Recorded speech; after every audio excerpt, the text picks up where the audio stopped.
Bonsoir à tous, bienvenue pour un nouveau podcast interview parce que maintenant ça va être une nouvelle rubrique qu'on espère récurrente ma foi, d'interviewer des personnalités. On avait eu Roméo la dernière fois, vous pouvez d'ailleurs écouter encore son interview, pas de problème, elle s'échappe pas. C'est Brousty donc qui vous accueille avec une équipe différente de la dernière fois parce qu'on a bien changé, on a une équipe assez éclectique. Et cette fois-ci c'est une équipe du Sud avec d'abord le Niçois Renaud. Salut Renaud. Salut Brosti, salut tout le monde. Et ensuite Gus. Salut à tous. Et donc notre invité, comme vous l'avez peut-être vu sur Facebook, Twitter, Forum Wessels ou d'autres partenaires, c'est Yann Colby. Salut Yann. Salut à tous, merci de m'accueillir. Ah oui, ça va? Au fin fond de Budapest? Eh ben écoute, ça va très bien. La canicule budapestoise arrive à grands pas, donc là ça fait quelques jours qu'il commence à faire chaud, donc les mini-jupes sont de sortie. Ah, c'est beau ça. Ça fait plaisir. Bon, mais oui. Particulière à les fans qui vous feront des demandes en message privé. Je dis pas non. Surtout que voyager à Budapest, c'est conseillé, il paraît, c'est une très belle ville, donc. Bah je ne peux que, oui. non mais on en a un tout petit peu parlé, mais oui effectivement, ouais, c'est une ville géniale. Venez et je vous accueille à bras ouverts. Bon, mais sur ce, on va embrayer sur les questions, donc les fameuses questions tant attendues, Et de toute façon, par avance, n'hésitez pas à réagir au fur et à mesure de l'écoute sur les différents supports. Voilà, qu'on vous rappellera à la fin du podcast.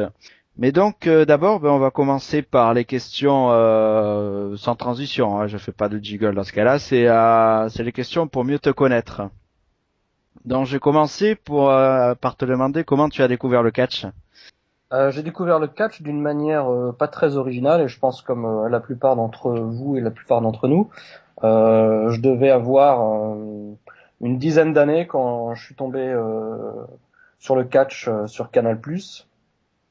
Et j'ai quelques souvenirs de certains shows qui remontent à 92, 93, 94, mais c'est que à partir du Rumble 95 que vraiment j'ai des souvenirs très clairs d'une assiduité accrue. Et la deuxième partie de la réponse, c'est pourquoi j'ai pas lâché. Ça, je suis pas capable de l'expliquer. Qui l'a poussé à faire son métier, par exemple? Qu'est-ce qui m'a poussé? Eh ben, y a pas mal de gens qui disent que lorsqu'ils ont vu du catch, ils se sont dit tiens, c'est ça que je veux faire comme métier. Moi, ça n'a pas vraiment été mon cas.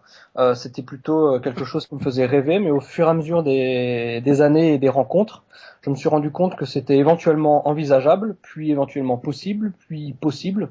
Et au fur et à mesure de ces échelons qui se présentaient à moi, j'ai simplement franchi le pas et puis j'ai décidé d'intégrer le métier. Alors tout d'abord en tant qu'arbitre, parce que la nature m'a pas doté d'un corps de catcheur.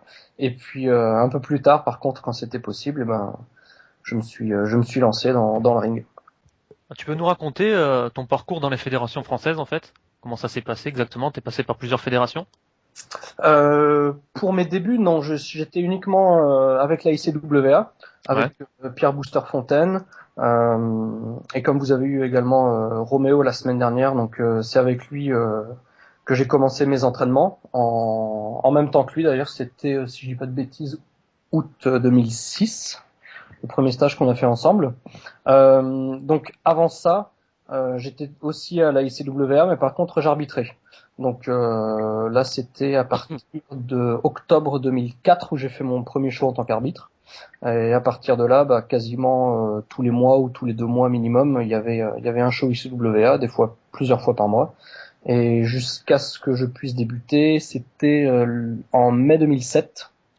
Donc c'est à partir de cette date que j'ai pu avoir l'honneur de catcher dans le ring de la ICWA. Après, j'ai catché. Est-ce que j'ai catché pour d'autres fédérations? Oui, j'ai catché pour l'APC à Paris. Ça c'était en 2010. J'ai catché également sur la tournée de Marc Mercier de 2007 avec Roméo d'ailleurs. Sur où est-ce qu'on était? On était en Alsace, il me semble, et aussi dans l'Oise. Sinon, en tant que catcheur, je n'ai catché que pour ces organisations. Sinon, en tant qu'arbitre, j'ai aussi bossé avec Flèche à la Wrestling Star. Flash Gordon, ouais. Flash Gordon, exactement. Et quels sont tes meilleurs souvenirs et tes pires souvenirs dans le ring? Ouf, vous posez cette question à tout le monde, à tous les catcheurs, Ouais. C'est une Et question généraliste. et tout le monde a la même réaction que moi. C'est difficile comme question. Ouais. Faut trier, oui. Ouais, Si t'en as plusieurs, n'hésite pas. Ouais, c'est très difficile. Bah, le premier match, c'est toujours un grand souvenir qui reste ad vitam parce que c'est le premier, quoi. C'est comme les femmes, hein. Ah, la première est toujours celle qui lance tout, ouais, c'est sûr. Et c'était contre qui le premier match? Alors mon premier match c'était contre Tom Larufa, actuellement connu comme Sylvester Lefort à NXT. C'était sur le parking du Shopee de l'Aventie dans le Nord. C'était parking des Anges. Ça par contre tu rigoles. Ouais, moi, ça me fait mais rigoler, il ne pleuvait pas, donc ça allait quand même. Non, il pleuvait pas. Donc ouais, évidemment un grand souvenir. Donc voilà, ça c'était mon premier match. Donc évidemment grand souvenir. Un autre grand souvenir, c'est d'avoir catché contre Daniel Bryan, évidemment. Ça c'était une expérience extraordinaire. C'était à la Japan Expo en 2008. Waouh. Ah oui, c'est énorme ça. Waouh. Franchement. Il doit s'en rappeler lui aussi, j'espère. Ah oui, bien sûr. Il en rêve tous les jours, évidemment. Non, oui. Donc de toute évidence, un très grand souvenir. Pour X raisons, que ce soit dans le ring ou même humaine ou même tout ce qui avait été partagé en termes d'histoire et de conseils à tous les niveaux. Donc ça vraiment c'était un souvenir impérissable. À la ICWA, j'ai deux très bons souvenirs. Il y en avait un, c'était à Roanne. J'ai catché avec Peter Fischer, que je salue, collègue alsacien, contre les Smoke and Roll. Et c'était la première fois de ma carrière, et peut-être aussi de la carrière des trois autres personnes qui m'accompagnaient dans le ring, où le rendu final et l'impression qu'on avait eu du match en rentrant dans les vestiaires était 100% identique à ce qu'on avait imaginé en préparant le combat. Et c'était un souvenir absolument génial parce que ça n'arrive quasiment jamais. En tout cas pour moi, parce que je suis assez exigeant et je suis jamais satisfait de mes prestations. Donc entre ce qu'on imagine et ce qu'on fait finalement, il y a toujours un grand décalage. Et là, c'était la première fois où c'était aussi bien, et ça a créé pareil un souvenir qui restera pour toujours. Bah sinon ouais, j'ai un souvenir aussi super ici en Hongrie.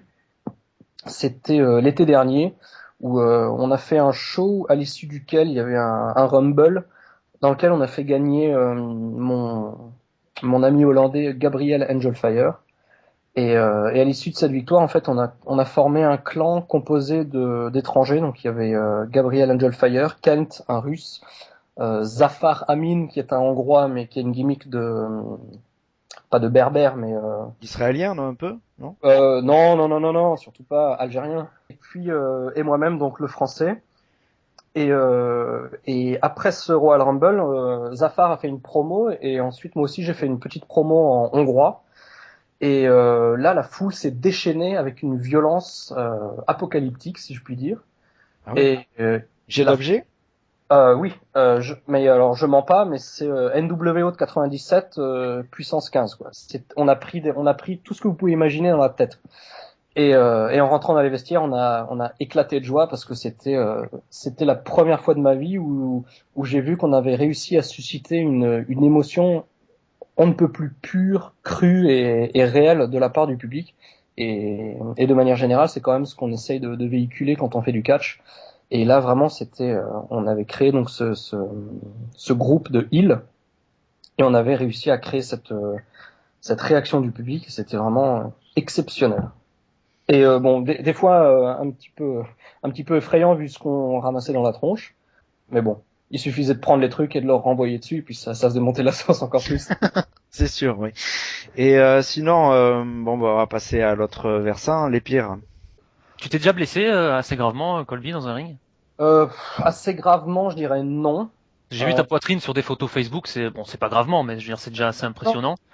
Oui, Mais- ça peut être impressionnant, mais il y a rien de, je veux dire, ça reste pas pendant des semaines, quoi. C'est Oui. des coups, etc. Donc ça, il y a vraiment rien de bien méchant.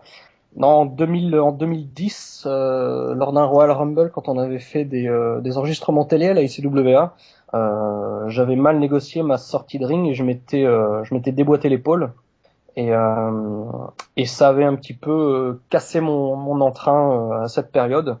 Donc c'était un souvenir assez négatif parce que ça m'avait éloigné des rings, d'une part physiquement au début et puis ensuite un petit peu psychologiquement parce que je sais pas pourquoi ça m'avait un petit peu coupé l'envie. Moi, je me suis cassé le doigt ici en Hongrie il y a un mois, enfin, il y a quelques semaines, mais là ça va, c'est de nouveau utilisable.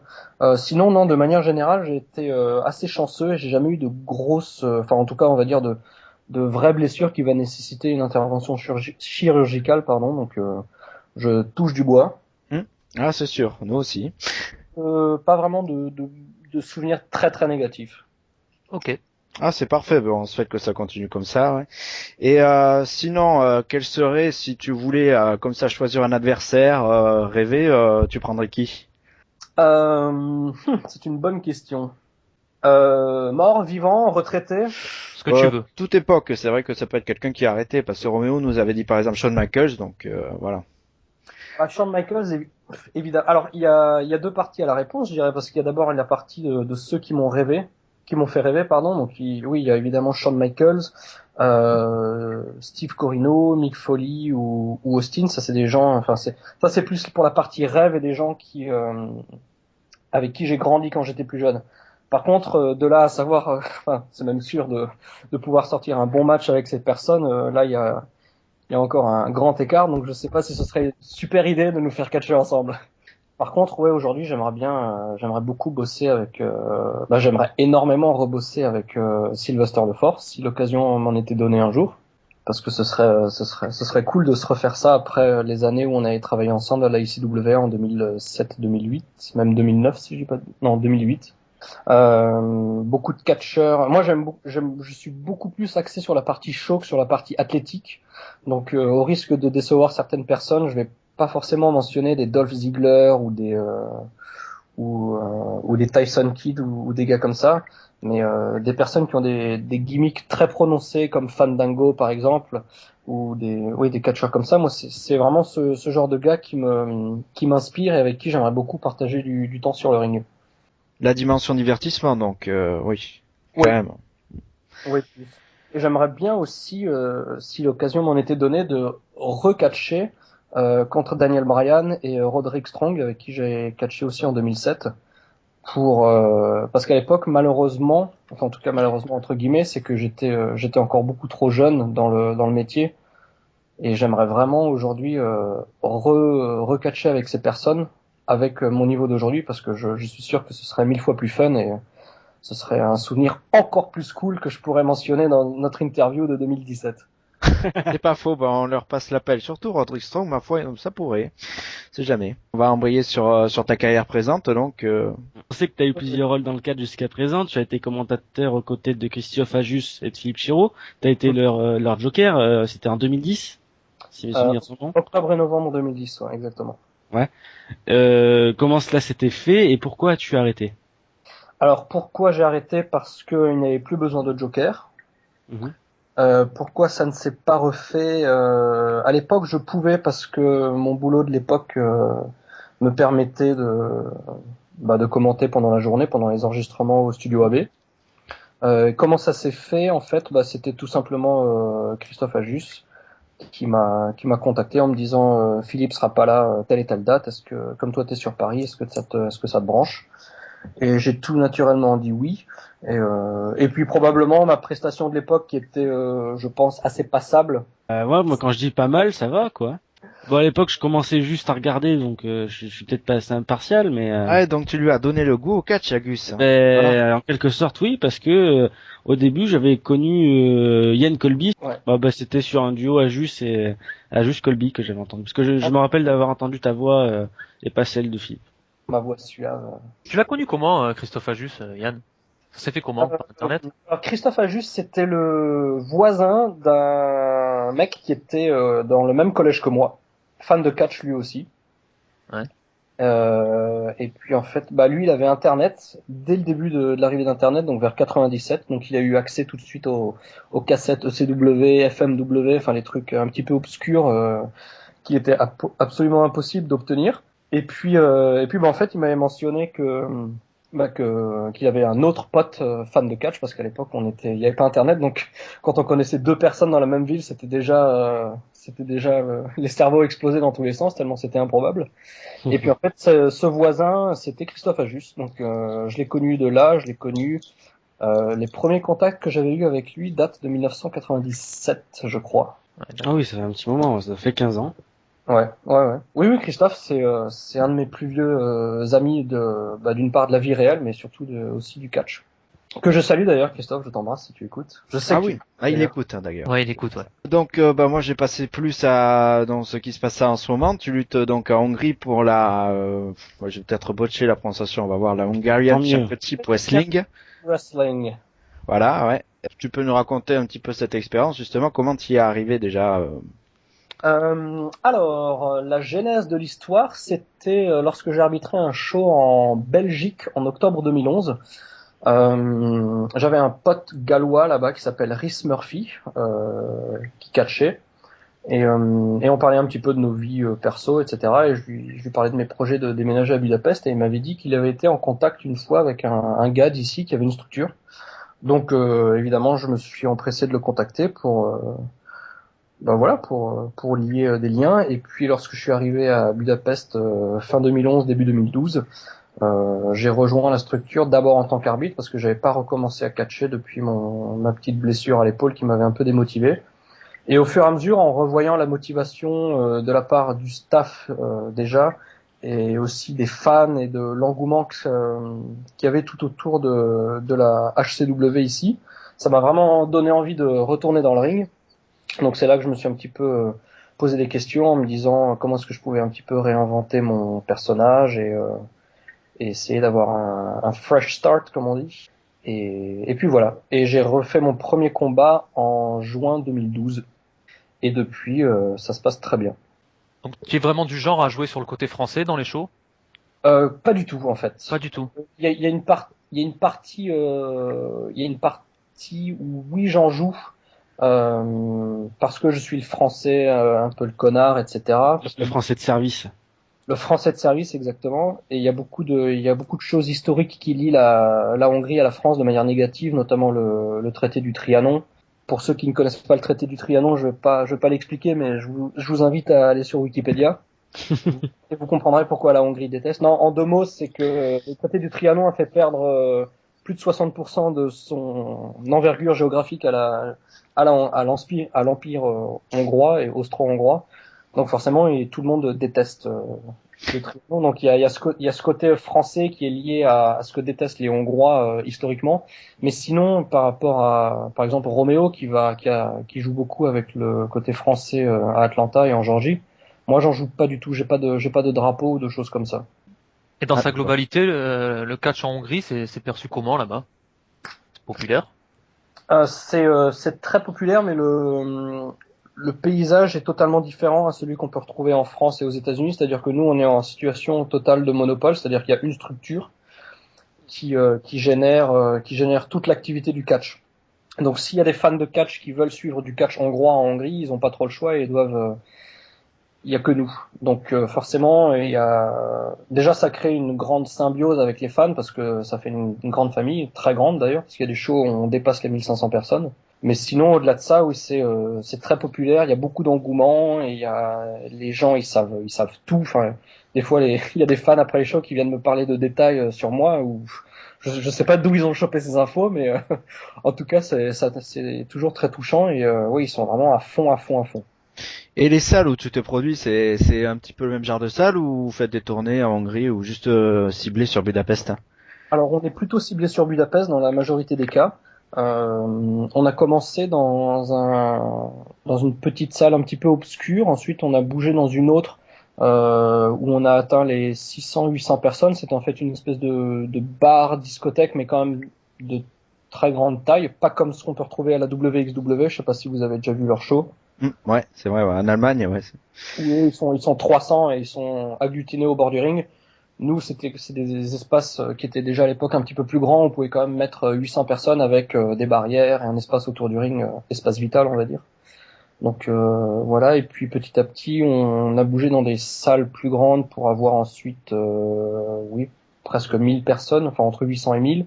Et puis là, au mois de mars, on a fait notre plus grosse foule pour des enregistrements télé, où on a eu un petit peu plus de 1500 personnes. Donc là, c'était vraiment dans une très grande salle.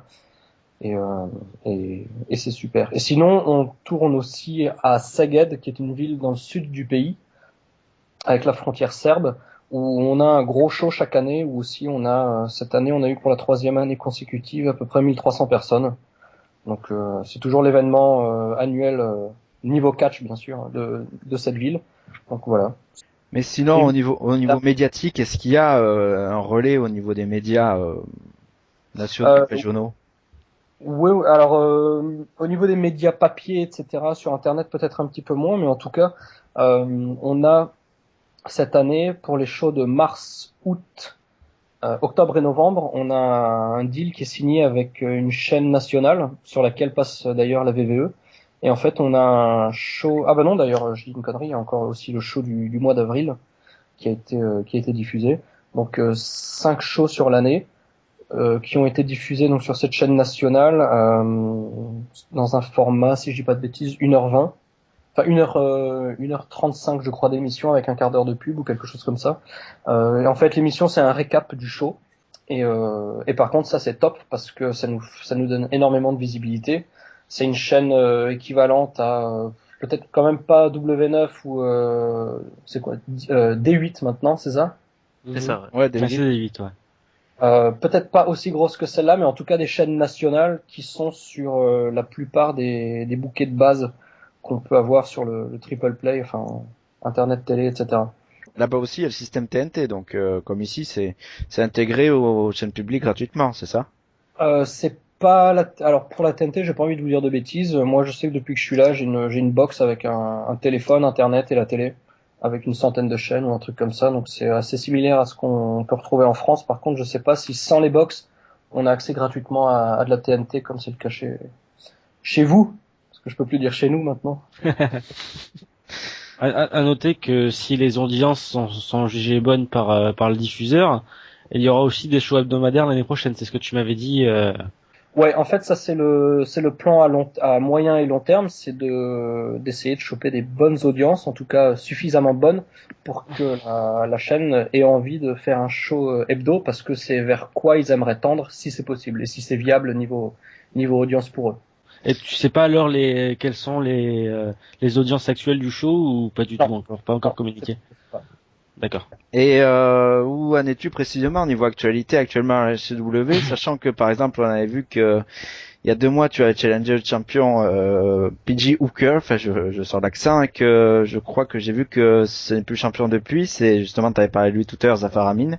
Alors je pense que tu t'es trompé d'année parce que quand j'ai catché PG Hooker, c'était en mars 2013, c'était l'année dernière. Ah oui, oula, décalage de nord, effectivement. Donc, t'en es où depuis? Parce que je me rappelle que avec Vincent, qui est aussi de l'équipe, on avait fait le résultat sur un site, sur lequel on bosse, du show Super Show qui avait lieu il y a 2 mois, je crois. T'étais un opener, un match par équipe. Bon, tu avais perdu malheureusement, mais Ouais, malheureusement. Mais j'avais un doigt cassé pour mon excuse. ah oui, effectivement, c'était là que c'était, ouais, d'accord. Et sinon depuis, qu'est-ce qui est prévu pour toi à la HCW?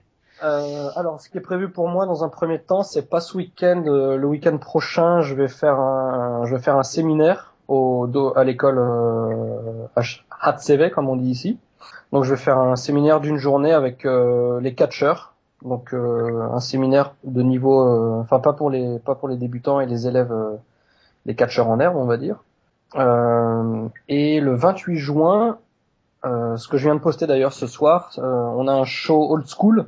Old school dans la mesure où ce sera pas un enregistrement télé, donc ce sera dans une plus petite salle où on aura que, entre guillemets, 500 personnes, avec un nombre limité de places, etc. Et lors de ce show, j'espère que personne va le traduire en hongrois et que je vais pas me faire taper sur les doigts. Mais hier soir, là, on m'a dit avec qui je vais bosser, et ce sera un gars que vous connaissez peut-être, alors soit sous Hungarian Hammer, soit Steve Namat, qui en fait c'est le premier Hongrois qui est devenu bodybuilder professionnel dans la IFBB, si je dis pas de bêtises, ouais, c'est IFBB. Et actuellement en fait il est en Floride et il s'entraîne à l'école des Dudleys.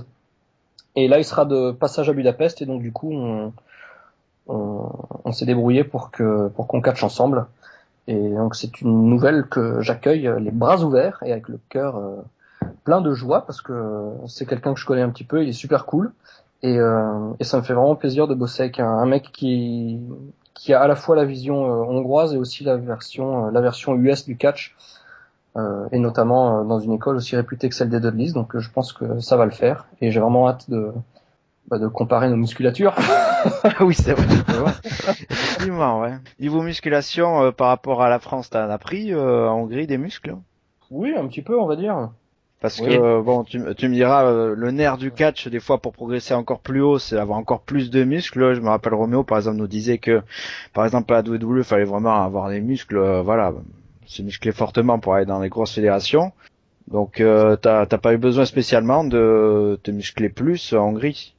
Plus que la musculature, c'est plus la forme physique générale qui va importer dans le catch en général. Pour reprendre ce qu'avait dit Roméo, oui, c'est vrai à la WWE, bon, déjà, les mecs sont très très grands, ils sont beaucoup plus grands que nous, ils sont beaucoup plus larges en termes d'ossature, et puis aussi, aux États-Unis, les mecs vont au gym depuis qu'ils ont 14 ans, et quand tu commences à aller à la muscu pendant ta croissance, ton corps et ta génétique s'habituent à construire du muscle dans tous les sens, et forcément, c'est pour ça que les gars ont l'air absolument énormes, et ils le sont d'ailleurs. Donc c'est pour ça que c'est pas forcément facile pour tout le monde d'intégrer la WWE d'un point de vue physique. Et au niveau de la musculature, parce que vu que c'était la question que tu posais. Et après ici, bah écoute, moi je vais au gym tout simplement et j'essaie de surveiller mon alimentation. Des fois pas bien, des fois j'ai des périodes off, et des fois j'ai des périodes où je suis un petit peu plus motivé, comme en ce moment. Donc là j'essaie de manger, d'ailleurs, de manger sainement et en grande quantité. Et puis voilà. Et après, une fois qu'on aura raccroché, je me mettrai à table de nouveau pour manger mon dernier escalope de poulet. Donc voilà. Mais c'est pas facile de prendre du muscle. Je voulais savoir si tu avais une activité parallèle avec le catch. C'est-à-dire en niveau sport ou Non, enfin niveau travail. Enfin, est-ce que tu vis du catch non, ton non, statut là-bas et comment? je vis pas du tout du catch. Déjà d'une part parce qu'on n'a pas assez de shows ici. On a un show tous les 2 mois seulement, tous les mois. Là, on a eu mars, avril, juin. Ouais. Donc c'est assez variable. Non, non, je ne vis pas du catch malheureusement. J'ai un vrai travail entre guillemets comme tout le monde pour payer les factures.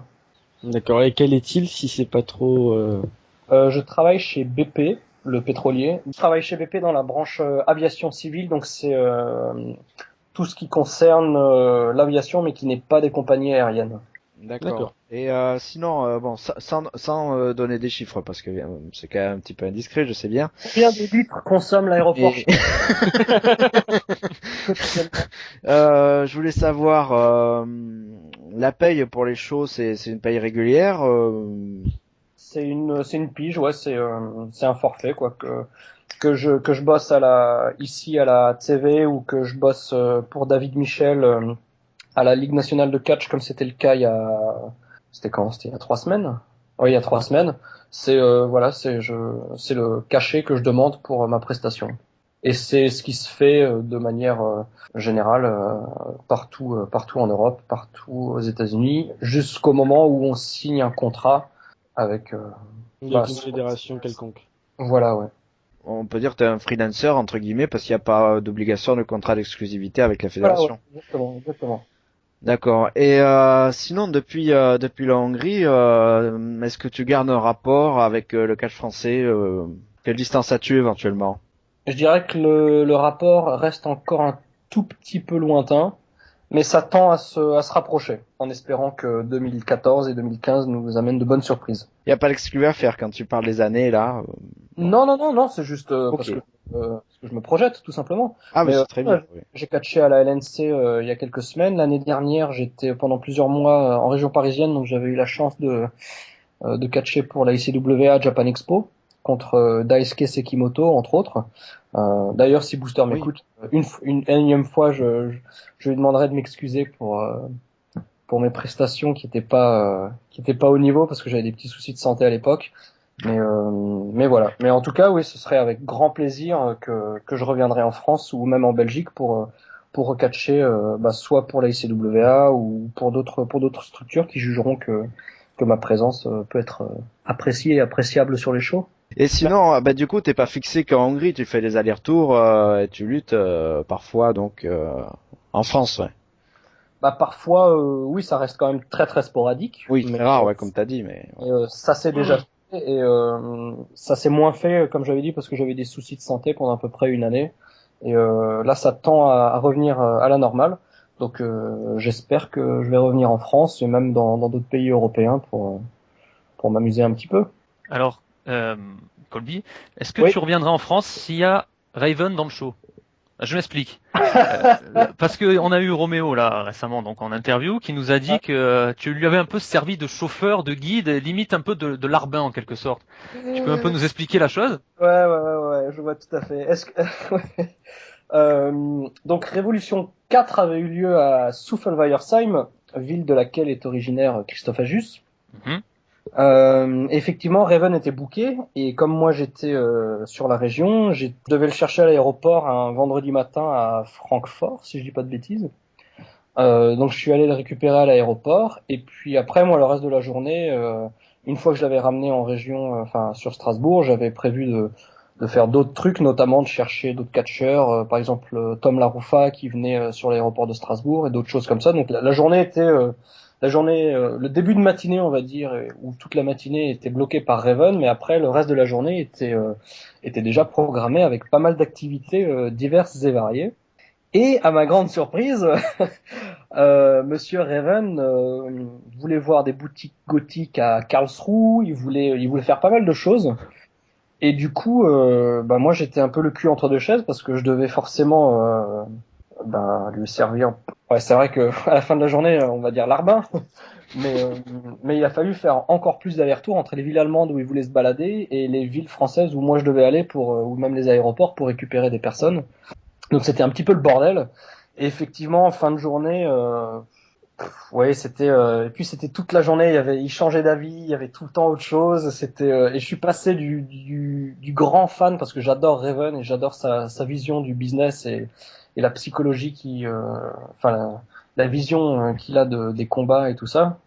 Donc je crache pas du tout sur les peut-être 5 ou 6 heures que j'ai passé en voiture avec lui parce que j'ai appris quand même pas mal de choses.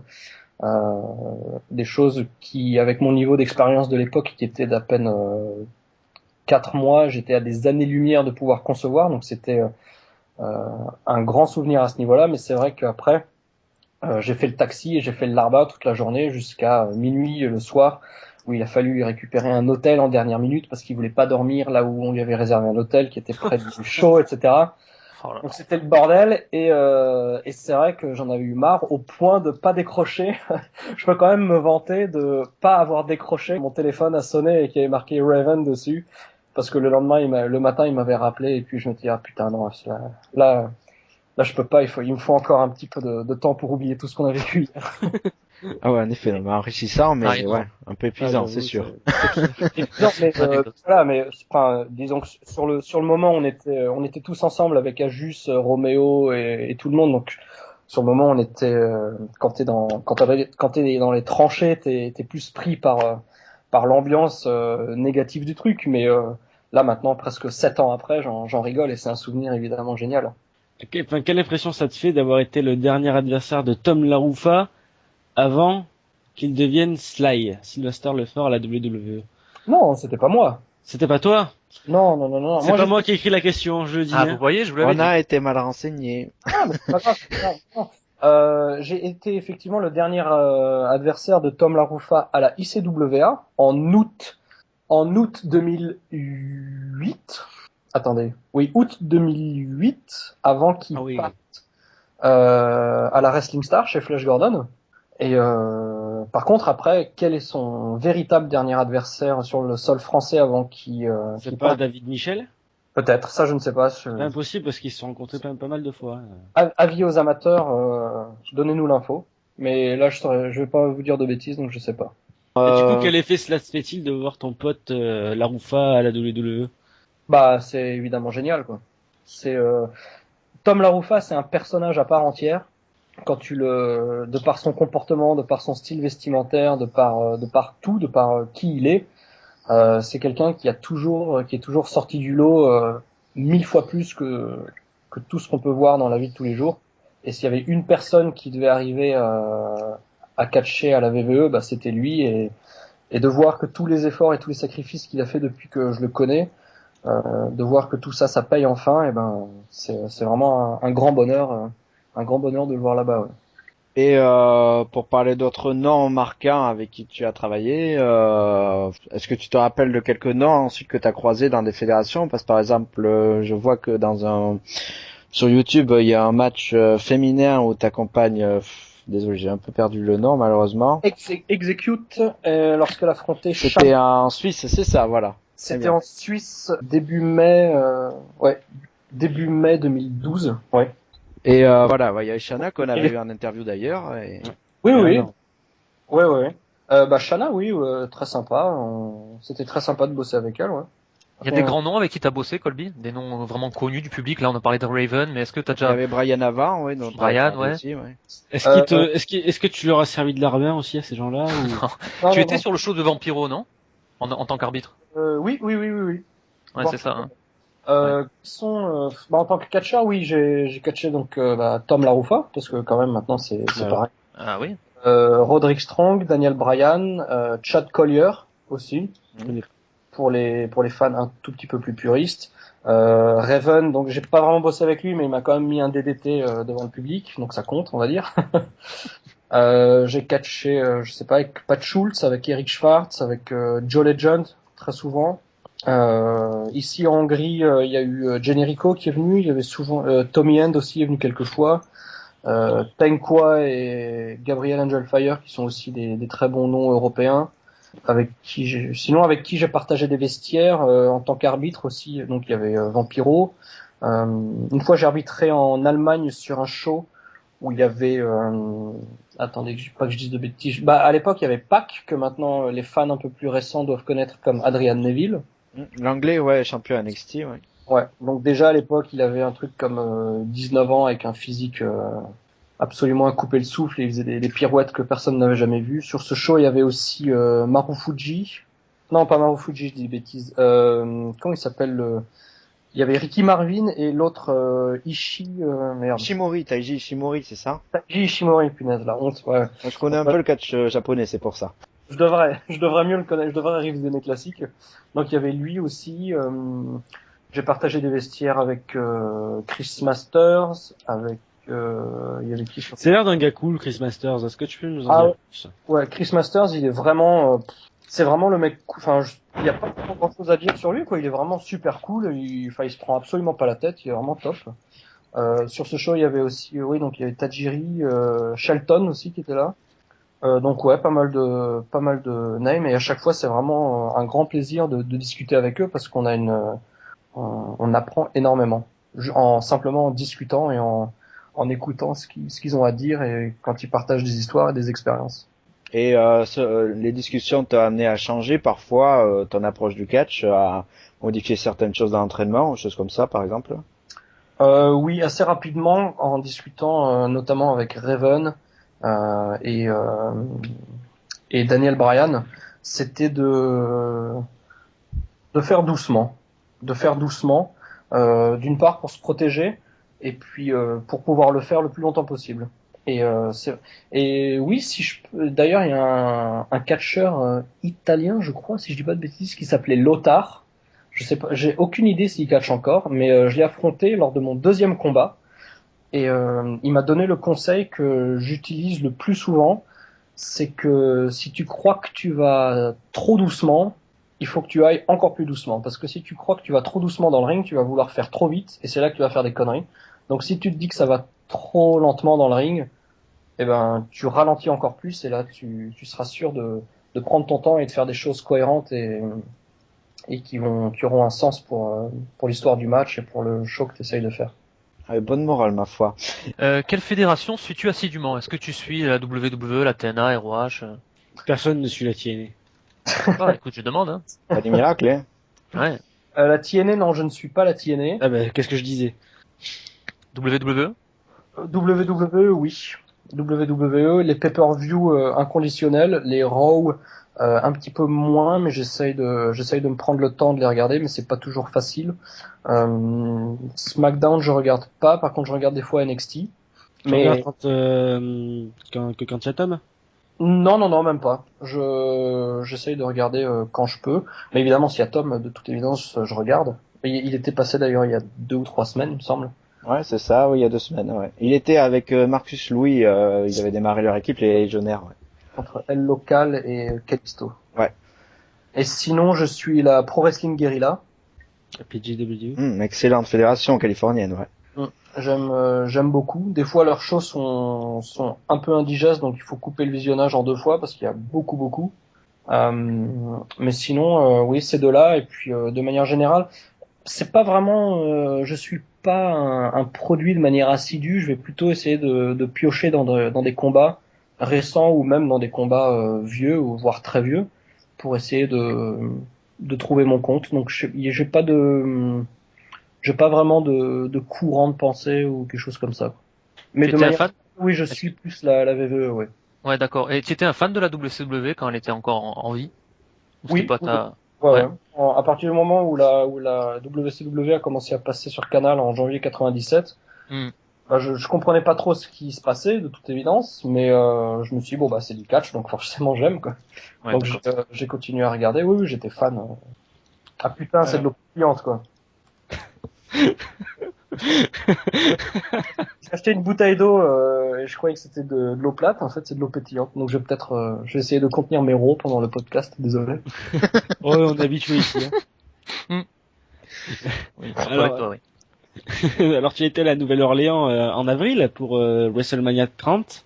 Est-ce que tu Oui. peux nous en parler? C'était bien. Est-ce que Merci. tu as pu voir Merci.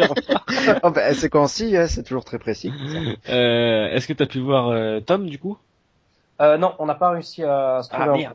Mais t'étais venu que pour WrestleMania ou pour d'autres choses Bah en fait chaque année avec des amis, on part pour aller voir WrestleMania et pour se greffer un petit voyage de vacances en fait autour. Donc c'est joindre l'utile à l'agréable. En général, bah, il y a Roméo qui est de la partie aussi, mais cette année il a pas pu le faire malheureusement. Espérons qu'il puisse le faire l'année prochaine. Mais sinon, oui, en général, oui, on se base sur là où sera WrestleMania pour se faire des vacances aux États-Unis et puis après se faire 3 jours de WrestleMania, Ring of Honor et tout ce qui bouge dans la région. Enfin, tout ce qui bouge, pas forcément, mais... Eh oui, parce que c'est vrai que depuis 2 ans, il y a le WrestleCon qui est dans la même ville, ouais, les fédés indépendantes, ouais, et Ring of Honor qui ouvre toujours Ouais. le week-end. WrestleCon l'année dernière à New York et cette année à Nouvelle-Orléans. Et avant ça, non, c'était les shows Dragon Gate ou Ring of Honor. Et c'est vrai qu'on allait plutôt au show Ring of Honor. Sinon, t'étais bien placé alors dans le stade dans Ouais, le écoute, dôme. on était très bien placés, donc rien à redire. Et c'était- ouais. ouais. Et t'as réagi comment quand t'as vu l'annonce, les annonceurs français donc avec Christophe Ajus et Philippe Chiro qui étaient donc au bord du ring de WrestleMania. Bah écoute, c'est un petit à l'instar du sentiment que j'ai pour Tom à NXT, bah, de voir que Christophe en tant que commentateur sera au bord du ring lors de WrestleMania, bah c'est beaucoup d'émotion et beaucoup de fierté pour lui parce que ça veut dire que dans le cadre de son métier, il a fait le truc ultime à faire et que y a rien qui peut dépasser ce qu'il a fait. Donc quand il a annoncé ça, ouais, c'était vraiment une bombe atomique. Et puis après, bah, quand on s'est vu après le show à WrestleMania pour faire la fête, etc., c'était génial, quoi. Puisque t'étais au show en live à WrestleMania 30, t'as donc vécu la fin de la streak de l'Undertaker en live. En effet, j'ai vécu la fin de la streak en live. Alors ta réaction Et en ben, ma live? réaction, c'était de regarder mon acolyte de droite, Ishtu, que je salue et que j'embrasse, où on a eu comment dire, on s'est regardé en se disant, ah putain, ah ouais, bah, ils l'ont fait, quoi.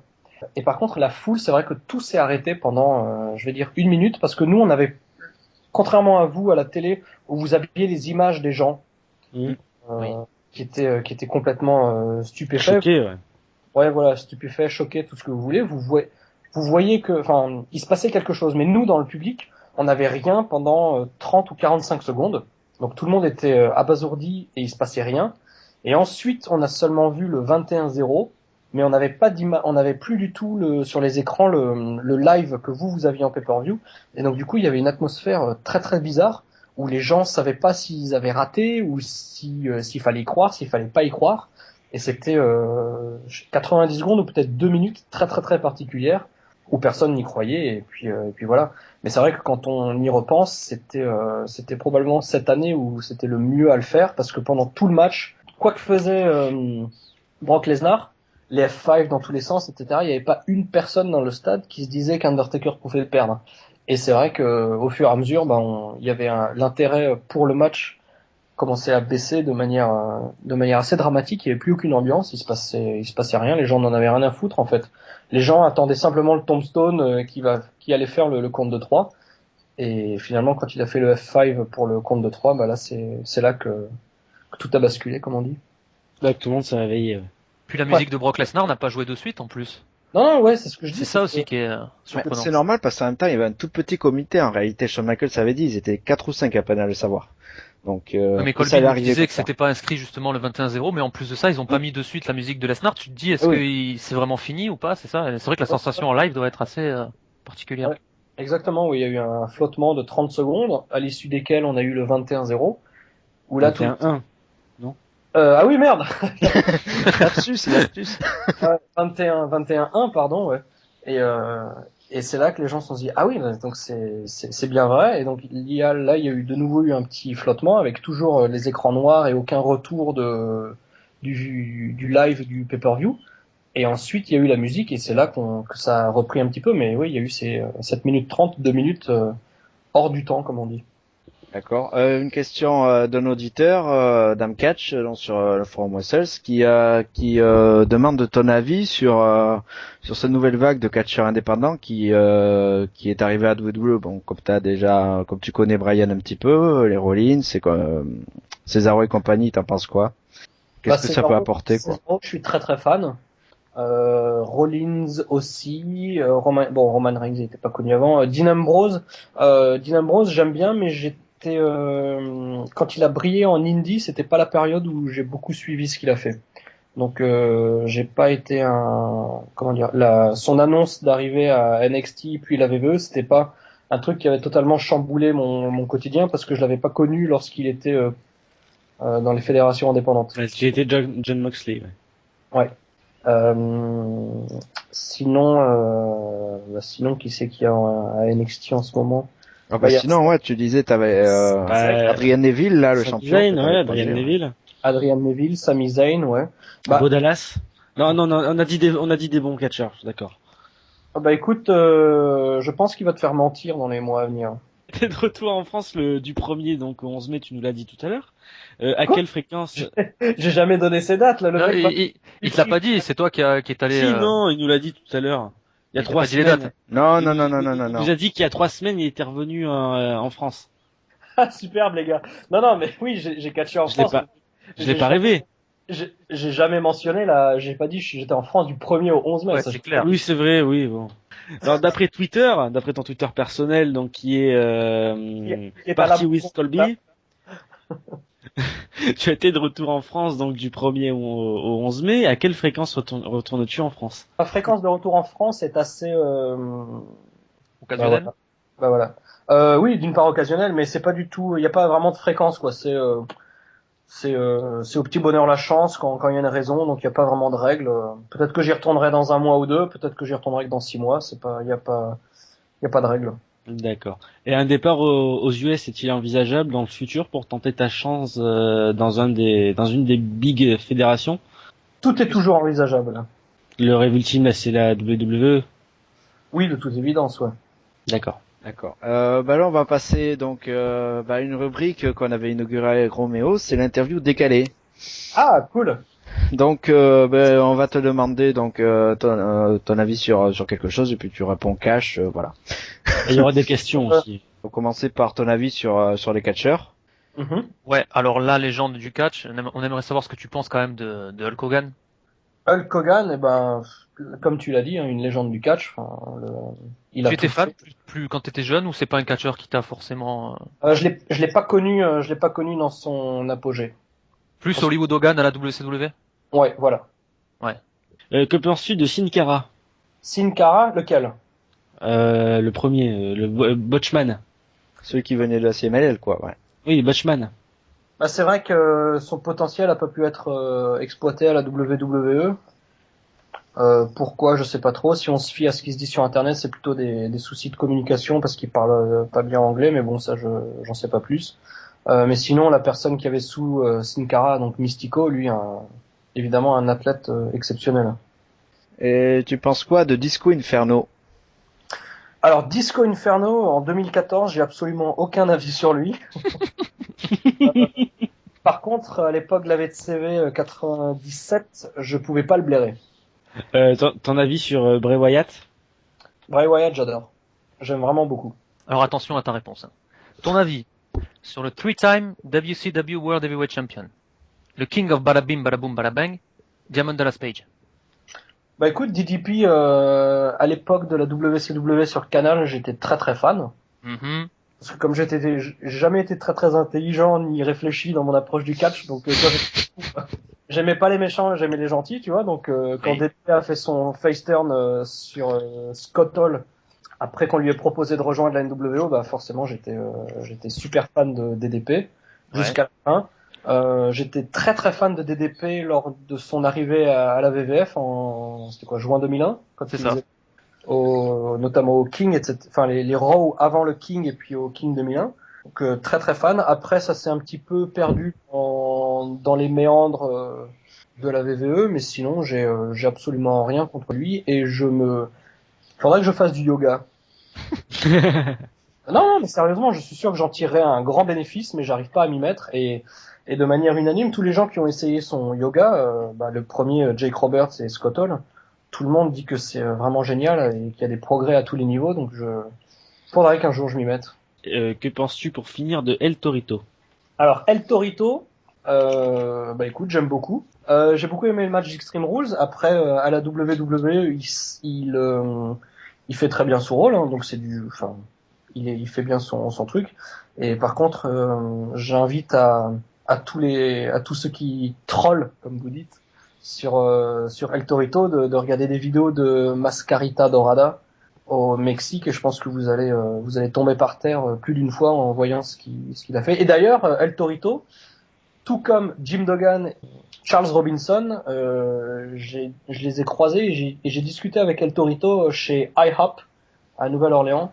IHOP, c'est un truc une franchise de petit-déj et de pancake. Donc j'ai discuté 5 minutes avec lui et très cool. Mais vraiment une tête de catcheur, quoi. Même s'il est tout petit, évidemment. Mais pareil, une tête de catcheur hyper baraqué pour une personne de petite taille et tout. Donc il passait pas inaperçu. Et une question peut-être un petit peu personnelle posée par notre Alsacien Sébastien. Quel est ton avis sur la situation du Racing Club de Strasbourg? Tu es originaire de cette ville. Eh bien, écoute, je me suis délecté de leur victoire 3-0 face à Dunkerque lors de mon passage en Alsace. J'ai eu un petit peu de tristesse quand j'ai vu qu'ils ont de nouveau perdu la semaine dernière. Mais c'est bien, t'as passé un bon moment alors 3-0, c'était bien. Ouais, non, en plus, pour un match de national, quand t'as 15 000 personnes, c'est le pied, quoi. Ah oui, ça c'est la passion, c'est bien ça. Ouais. Alors cela fait un peu plus de 7 ans, jour pour jour, aujourd'hui que GTG est employé par la WWE. Penses-tu qu'un jour il sera licencié pour que tu puisses intégrer à ton tour la fédération, y rester 7 ans et puis te faire licencier à ton tour? Licenciement peut-être pas, ouais. Non, peut-être pas. Ouais. Bah écoute, je sais pas trop quoi répondre à cette question. JTG, c'est vrai qu'on le voit pas trop, mais si son licenciement est synonyme forcément que moi je rejoigne les rangs de la WWE, alors je vais peut-être pusher pour. Après, je sais pas du tout quel est son rôle. C'est pas parce qu'il est pas à la télé. Fantôme. Bah, fantôme à la télé, mais après, Oui. la WWE c'est une machine énorme avec énormément de choses qui se passent dans tous les sens et j'ai aucune idée de ce qu'il fait là-bas. Alors, juste comme ça, parce que je viens de penser à une question qui m'est venue d'un éclair de génie. Enfin, je sais pas si c'est vraiment un éclair de génie, on verra. Tu préférerais une carrière à la JTG et à la WWE ou être main eventer champion du monde à la TNA? JTG. Ah ouais, quand même. Ben, parce qu'il faut quand même payer les factures, quoi. C'est vrai que la TNA, c'est pas très C'est stable vrai, à Ouais, ce c'est pas niveau-là. très stable. Ouais. Et moi, j'aurais une question pour finir, une question très très pratique qui peut peut-être donner quelques conseils à quelques catcheurs, catcheuses. Tu lèves ta tenue à quelle fréquence à peu près toutes les semaines, les mois, ou comment ça se passe? Tu parles de ma tenue de catch ou de C'est mon... ça, ouais. Tenue de Et- catch. Non, non, non, non, pas tes vêtements de ville, non, non, tenue de catch. Ma tenue de catch, je la lave à la main systématiquement le lendemain du show. Ah d'accord, ok. Ah ben voilà. Un bon On a conseil la à réponse. suivre. Voilà. Vous savez ce qu'il vous reste à faire si vous voulez faire du catch. Lavez Ouais. votre tenue à la main le lendemain du show. Ouais, n'apprenez pas le catch, ça sert à rien. Lavez vos tenues et c'est bon. Voilà, c'est surtout ça qui compte, oui. Bon, ben sur ce, je pense qu'on peut passer à la liste des partenaires. Oui. Avec FN Lutte, Vox Catch, Vox Catch là, qui est revenu dernièrement sur l'autre show qui avait Orchi dans le Nord, avec aussi l'interview de Pierre Booster, liste Il fait de beaucoup parler, hein. faire de ces shows. Et, donc ensuite la Wrestling Evolution League, vous pouvez nous suivre sur le Twitter Wessos Radio, le Facebook Wessos Radio entre parenthèses officiel, nous écouter sur YouTube, sur iTunes, sur archive.org, d'autres partenaires restant Catch, Catch Asylum, Revolt et Wrestling Original. Vous pouvez nous écrire par mail à wesselsradio@gmail.com et voir nos informations aussi sur le forum Wessels. Merci pour le lien, Gus, en direct. Y a pas de quoi. Ah, Ça fait super actif, hein. plaisir. Et donc Je au sais pas programme, au programme, il y aura NXT Takeover le 27 mai. Donc on enregistrera un podcast Next Gen Wrestlers qui sera diffusé, je pense, 3 jours après. On vous tiendra au jus de la date précise. Il y aura Payback, mine de rien, de la WWE aussi qui aura lieu le week-end d'après, le 1er juin. Donc il y aura un Late Night Wrestlers qui sortira le 6 juin. Puis la TNA, malheureusement il y en a qui suivent, parfois de manière assez contractuelle, malheureusement je suis parfois forcé, je sais, j'ai pas le choix. TNA Slammiversary le 15 juin, avec quand même Céline Varigny et Grégory Dix qui seront sur place, encore une fois comme l'année dernière, à la table des commentateurs français, C'est bien. de ma chaîne sport.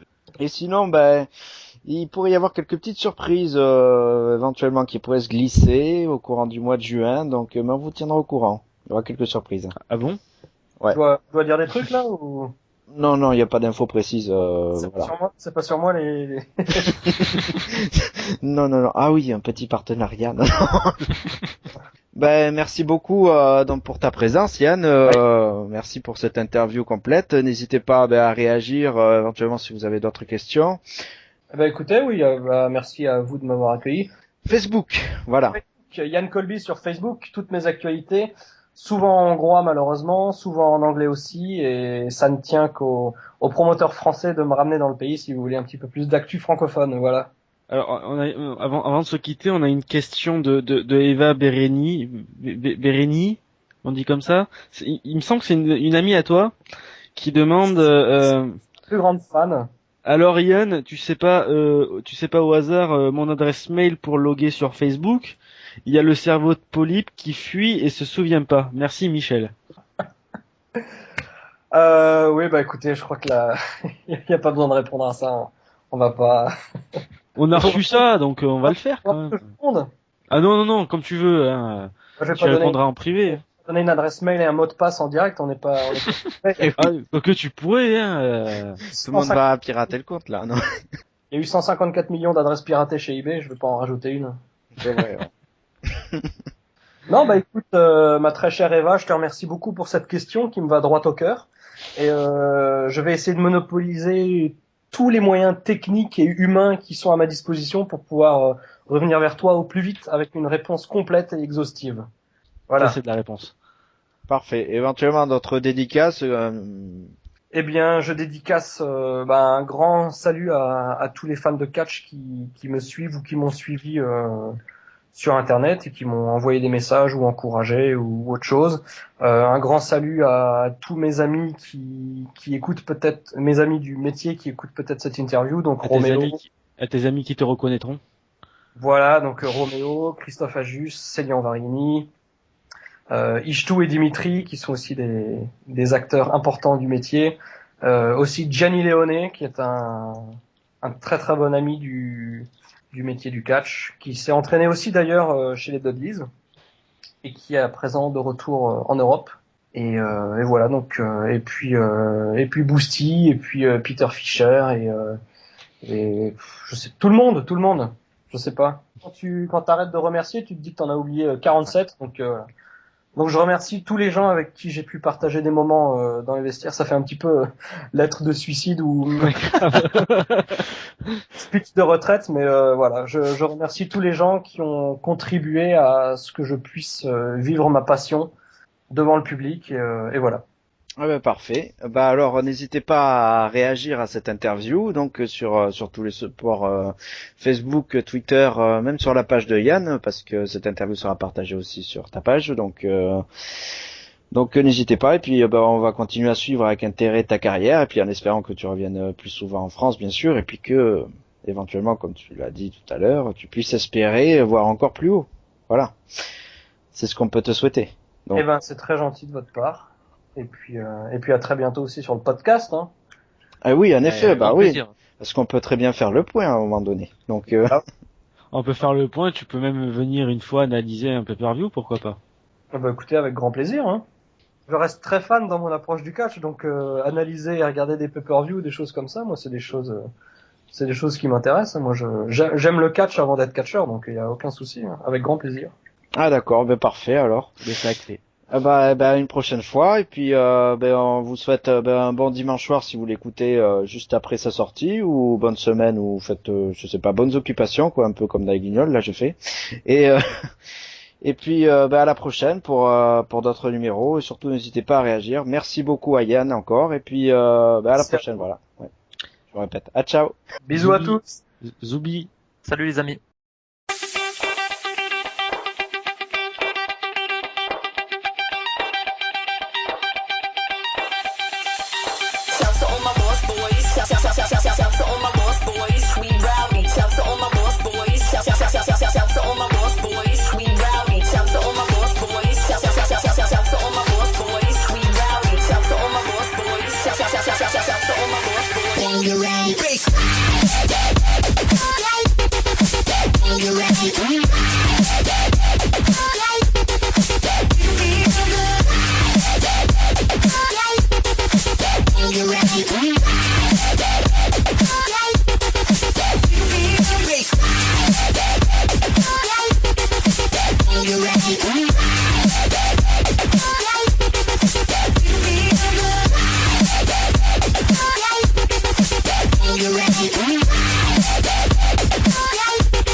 Yeah.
But I got these beats banging out the back of my toy car.